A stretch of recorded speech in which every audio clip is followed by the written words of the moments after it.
أعوذ بالله من الشيطان الرجيم. بسم الله الرحمن الرحيم. الرحمن علم القرآن خلق الإنسان علمه البيان. الشمس والقمر بحسبان والنجم والشجر يسجدان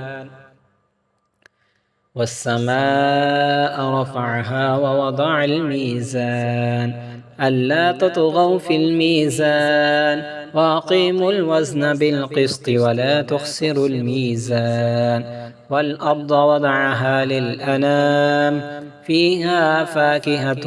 والنخل ذات الأكمام والحب ذو العصف والريحان فبأي آلاء ربكما تكذبان خلق الإنسان من صلصال كالفخار وخلق الجان من مارج من نار فبأي آلاء ربكما تكذبان رب المشرقين ورب المغربين فبأي آلاء ربكما تكذبان مرج البحرين يلتقيان بينهما برزخ لا يبغيان فبأي آلاء ربكما تكذبان يخرج منهما اللؤلؤ والمرجان فبأي آلاء ربكما تكذبان وله الجوار المنشآت في البحر كالأعلام فبأي آلاء ربكما تكذبان كل من عليها فان ويبقى وجه ربك ذو الجلال والإكرام فبأي آلاء ربكما تكذبان يسأله من في السماوات والأرض كل يوم هو في شأن فبأي آلاء ربكما تكذبان سنفرغ لكم أيها الثقلان فبأي آلاء ربكما تكذبان يا معشر الجن والإنس إن استطعتم أن تنفذوا من أقطار السماوات والأرض فانفذوا لا تنفذون إلا بسلطان فبأي آلاء ربكما تكذبان يرسل عليكما شواظ من نار ونحاس فلا تنتصران فبأي آلاء ربكما تكذبان فإذا انشقت السماء فكانت وردة كالدهان فبأي آلاء ربكما تكذبان فيومئذ لا يسأل عن ذنبه إنس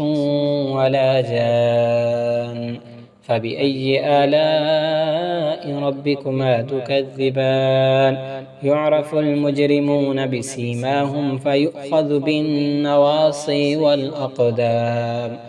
فبأي آلاء ربكما تكذبان هذه جهنم التي يكذب بها المجرمون يطوفون بينها وبين حميم آن فبأي آلاء ربكما تكذبان ولمن خاف مقام ربه جنتان فبأي آلاء ربكما تكذبان ذواتا أفنان فبأي آلاء ربكما تكذبان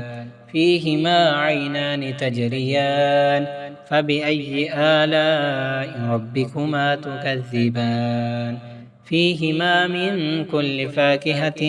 زوجان فبأي آلاء ربكما تكذبان متكئين على فرش بطائنها من استبرق وجنى الجنتين دان فبأي آلاء ربكما تكذبان فيهن قاصرات الطرف لم يطمثهن إنس قبلهم ولا جان فبأي آلاء ربكما تكذبان كأنهن الياقوت والمرجان فبأي آلاء ربكما تكذبان هل جزاء الإحسان إلا الإحسان فبأي آلاء ربكما تكذبان ومن دونهما جنتان فبأي آلاء ربكما تكذبان فيهما عينان نضاختان فبأي آلاء ربكما تكذبان مدهامتان فبأي آلاء ربكما تكذبان فيهما فاكهة ونخل ورمان فبأي آلاء ربكما تكذبان فيهن خيرات حسان فبأي آلاء ربكما تكذبان حور مقصورات في الخيام فبأي آلاء ربكما تكذبان لم يطمثهن إنس قبلهم ولا جان فبأي آلاء ربكما تكذبان متكئين على رفرف خضر وعبقري حسان فبأي آلاء ربكما تكذبان تبارك اسم ربك ذي الجلال والإكرام